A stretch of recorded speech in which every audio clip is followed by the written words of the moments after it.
অভিবাসন বিরোধী অভিযানে যুক্তরাষ্ট্রের আইস এবার এমন গ্লাভস ব্যবহারের প্রস্তুতি নিচ্ছে যা দিয়ে মুহূর্তেই বৈদ্যুতিক শক দেওয়া সম্ভব। কর্মকর্তাদের জন্য হাজার হাজার গ্লাভস কিনতে ব্যয় হতে পারে $2 কোটি। প্রস্তুতকারকের দাবি 3 সেকেন্ডেরও কম সময়ে এটি কাউকে নিয়ন্ত্রণে আনতে কার্যকর।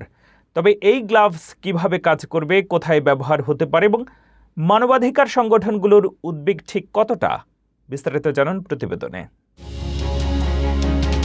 যুক্তরাষ্ট্রে অভিবাসন বিরোধী অভিযান আরও কঠোর করার পথে এবার নতুন প্রযুক্তি আনছে immigration and customs enforcement ICE. সংস্থাটি কর্মকর্তাদের জন্য এমন হাজার হাজার বিশেষ গ্লাভস কেনার পরিকল্পনা করছে যেগুলো দিয়ে সরাসরি বৈদ্যুতিক শক দেওয়া যায়।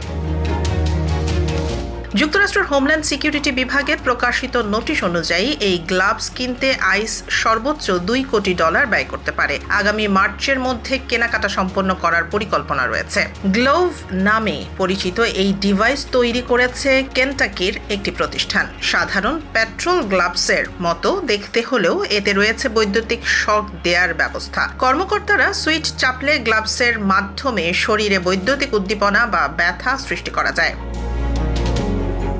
প্রস্তুতকারক প্রতিষ্ঠানের দাবি, শকের কারণে তৈরি হওয়া তীব্র অস্বস্তি সাধারণত 3 সেকেন্ডেরও কম সময়ে একজনকে নিয়ন্ত্রণে আনতে কার্যকর। তাদের দাবি, এতে পোড়া দাগ বা স্থায়ী ক্ষত হওয়ার কথা নয়।